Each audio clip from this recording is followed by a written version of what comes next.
नमस्कार, मैं ज्योति श्रीवास्तव। आप देख रहे हैं सी न्यूज भारत। रुक करेंगे यूपी बुलेटिन की ओर, जिसमें बात होगी चंदौली की, जहां पुलिस ने 111 खोए और गुम मोबाइल बरामद कर स्वामियों को लौटाए। आगे बात करेंगे गाजियाबाद की, जहां 11 दिन की मासूम का सौदा करने वाले गिरोह का हुआ भांडाफोड़। ऐसी तमाम खबरों पर विस्तार से डालेंगे नजर। गाजियाबाद में स्वाट टीम, ग्रामीण जोन और थाना ट्रॉनिका सिटी पुलिस ने मानव तस्करी के एक अंतर्राज्यीय गिरोह का भंडाफोड़ करते हुए 12 आरोपियों को गिरफ्तार किया है। पुलिस ने अपहृत 11 दिन की नवजात बच्ची को सकुशल बरामद कर परिजनों के सुपुर्द कर दिया है। साथ ही घटना में प्रयुक्त 3 वाहन और 2,90,000 रुपए के नकली नोट बरामद किए गए हैं। पुलिस ने आरोपियों के कब्जे से अपहृत नवजात बच्ची को सुरक्षित बरामद कर लिया है। जांच के दौरान 3 कारें, तकरीबन 2 लाख से ज्यादा का नकली नोट बरामद हुआ है, जहां पुलिस अधिकारियों के मुताबिक बरामदगी के आधार पर मुकदमे में मानव तस्करी, अपहरण सहित अन्य गंभीर धाराओं में बढ़ोतरी की गई है। गिरोह के नेटवर्क और अन्य सदस्य की तलाश गहन की जा रही है। मानव तस्करी के गिरोह के कुछ लोग पकड़े गए हैं, क्या है पूरा मामला?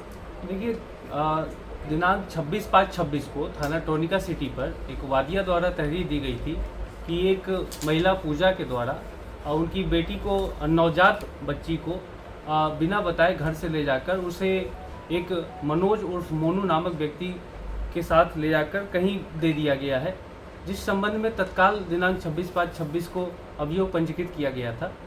और उसके बाद नवजात शिशु की बरामदगी के लिए एवं इन अभियुक्तों की गिरफ्तारी के लिए स्वाट टीम, ग्रामीण जोन एवं थाना ट्रॉनिका सिटी पुलिस टीम द्वारा लगकर सर्विलांस इनपुट्स, मैनुअल इनपुट्स और सीसीटीवी फुटेजेस के माध्यम से इस घटना में शामिल और इस पूरे अंतर्राज्यीय मानव तस्करी रैकेट का पर्दाफाश करते हुए इसमें शामिल 12 अभियुक्ता, जिसमें 6 पुरुष और 6 महिलाएं हैं, उन्हें गिरफ्तार किया गया है।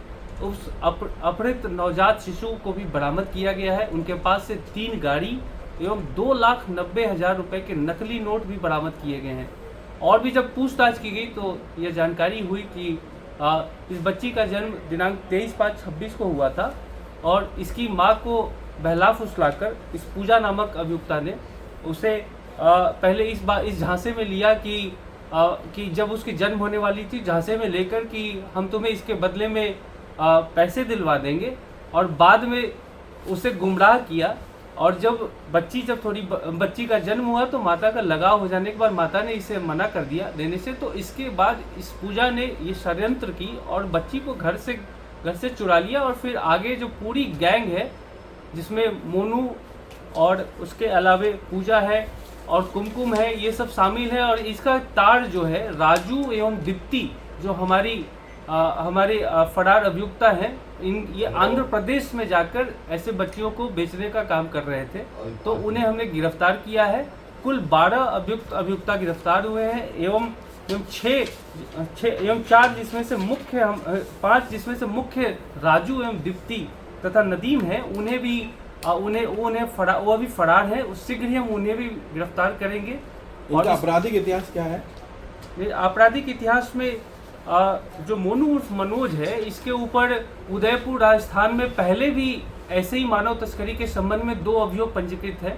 जब पूछताछ हुई है इनसे, तो इन्होंने ये बताया है कि इन्होंने करीब 1 दर्जन से ऊपर ऐसे नवजात शिशुओं का अपहरण किया है एवं उन्हें आंध्र प्रदेश के क्षेत्र में ले जाकर बेचा है। और ये दिल्ली एनसीआर क्षेत्रों से ऐसे बच्चों को उठाते हैं और उन्हें दे जाकर उन्हें बेचने का प्रयास करते हैं। तो ये पूरा मानव तस्करी का गिरोह स्वाट टीम, ग्रामीण जोन द्वारा एवं थाना ट्रॉनिका सिटी द्वारा गिरफ्तार किया गया। गिरोह का जो सरगना है वो कौन है, उसका प्रोफाइल क्या है? सरगना फिलहाल जो मोनू मनोज है, और आगे जो अंतर्राज्यीय ये गिरोह है, जैसा मैंने आपको बताया, आंध्र प्रदेश में राजू है जो कि इस घटना को अंजाम देता है, तो उस पर भी हम लगे हुए हैं, उसे भी शीघ्र ही गिरफ्तार करेंगे। गाजियाबाद से सी न्यूज संवाददाता राजेंद्र चौधरी की रिपोर्ट। गाजीपुर पुलिस ने देर रात बड़ी कार्रवाई करते हुए बिंदु होटल के कारोबारी के पुत्र की हत्या के मामले में वांछित 1 लाख रुपए के इनामी आरोपी कमलेश बिंद को मुठभेड़ के दौरान गिरफ्तार कर लिया। बता दें कि इलाज के लिए अस्पताल ले जाने पर डॉक्टरों ने उसे मृत घोषित कर दिया था। जानकारी के अनुसार बीते दिनों बिंदु होटल के विनीत राय की हत्या के मामले में 4 लोगों के नाम सामने आए थे। उन्हीं में से एक फरार चल रहे मुख्य आरोपी कमलेश बिंदु पर 1 लाख रुपए का इनाम घोषित था।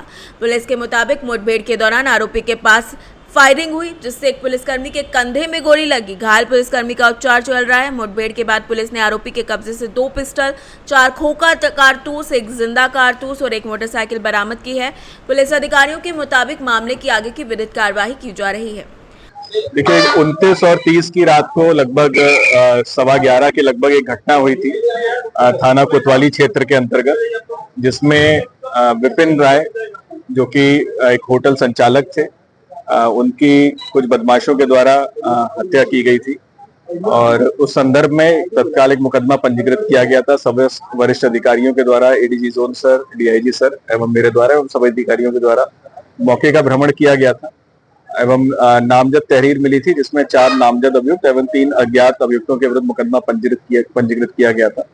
इसमें लगातार हमारी टीमें बहुत मेहनत करके लगी हुई थी, विभिन्न स्थानों पर लगातार दबिश दे रही थी और आज शाम को एक इनपुट प्राप्त हुआ कि उन्हीं अभियुक्तों में से एक जो प्रमुख अभियुक्त है कमलेश चौधरी, कमलेश बिन, जो कि कोतवाली क्षेत्र का ही रहने वाला है, उसको हम लोग तलाश रहे थे। उसकी एक सूचना मिली थी। उस सूचना के आधार पर जब पुलिस टीम वहां पर पहुंची, संयुक्त रूप से थाना करंडा, थाना कोतवाली एवं एसओजी की टीमें जब वहां पर पहुंची तो उसके द्वारा पुलिस पर फायर किया गया। जवाबी फायर में जो कमलेश बिन 1 लाख का अभियुक्त था वो घायल हुआ गंभीर रूप से, जिसको तत्काल मानवीय दृष्टिकोण अपनाते हुए उसको हम लोग जिला अस्पताल लेके आए, लेकिन यहाँ पर जो डॉक्टरों ने प्रथम दृष्टया उसका जब चेक किया तो उन्होंने मृत्यु उसकी डिक्लेयर की है।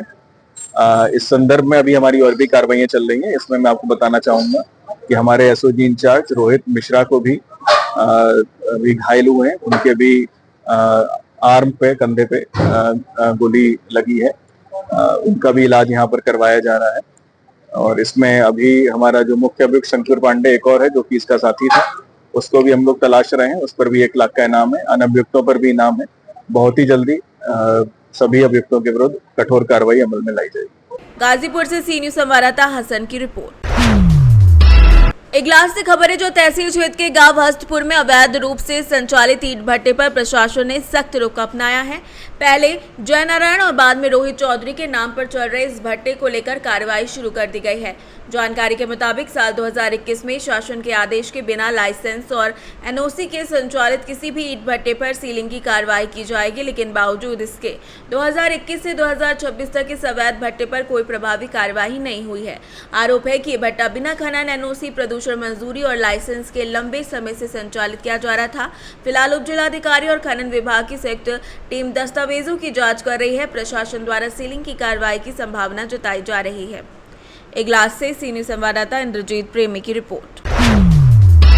ललितपुर जिले के थाना महरौनी क्षेत्र के अंतर्गत ग्राम सैदपुर के मौजा मुड़िया निवासी जानकी प्रसाद ने प्रशासनिक अधिकारियों से अपनी जमीन और मकान को दबंगों के कब्जे से मुक्त कराने की गुहार लगाई है। पीड़ित का आरोप है कि गांव के कुछ दबंग और गुंडा प्रवृत्ति के लोगों की उसकी पत्नी के साथ मिलकर उसकी जमीन और मकान पर अवैध कब्जा कर लिया है, जिसके कारण वो अपने ही घर में रहने से वंचित है। पीड़ित के मुताबिक ये पहली घटना नहीं है, इससे पहले भी आरोपियों ने उसके साथ मारपीट की थी। लोगों का कहना है कि यदि समय रहते प्रशासन ने कार्यवाही नहीं की तो किसी बड़ी घटना से इनकार नहीं किया जा सकता है। फिलहाल पीड़ित ने जिलाधिकारी और पुलिस अधीक्षक से निष्पक्ष जांच की मांग की है। आपका जानकी प्रसाद, कहाँ के रहने वाले हैं? ग्राम से क्या करते हैं आप? हम पशु अस्पताल में दाम रहते हैं। अच्छा, क्या मामला लेकर आए हैं आप? मामला जो है साहब के हमारी पत्नी और हमारी जहाजात गंधर्व सिंह और पार्वती पत्नी दोनों एक संबंध है उनकी डर की माँ हम 4 साल से गाँव नहीं जा पाए और जान से मारने की हमारे लिए धमकी देते हम वहाँ जा नहीं पाते हैं। घर पे कब्जा भी करें, ज़मीन पे करें।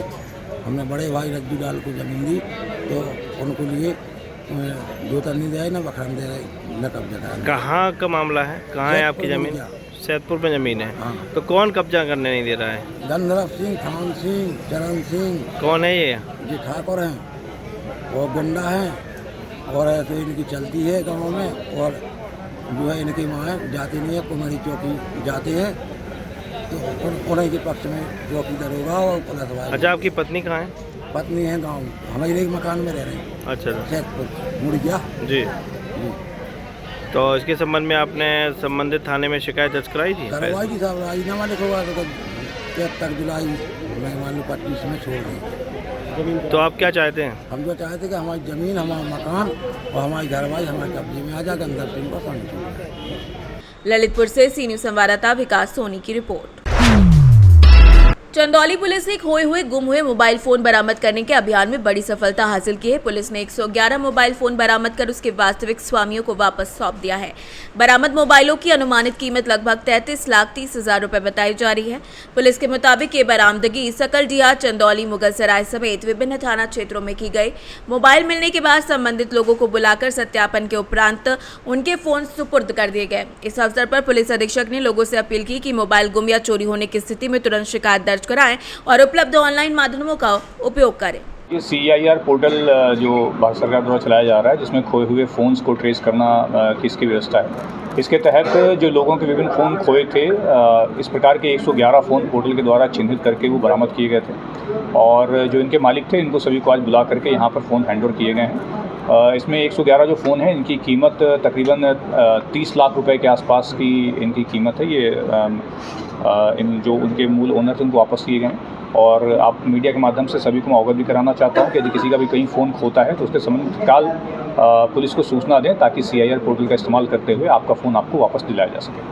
सर, इसमें क्या खोया हुआ है या कोई चोर गैंग भी रहा है कुछ इसमें? देखिए, इसमें ज़्यादातर फ़ोन जो है मिसिंग वाले ही फ़ोन हैं और चोरी वाले जो फ़ोन होते हैं उन पर अकॉर्डिंगली चोर को पकड़ करके वो वाली कार्रवाई भी होती है, बट इस केस में ज़्यादातर मिसिंग फ़ोन हैं।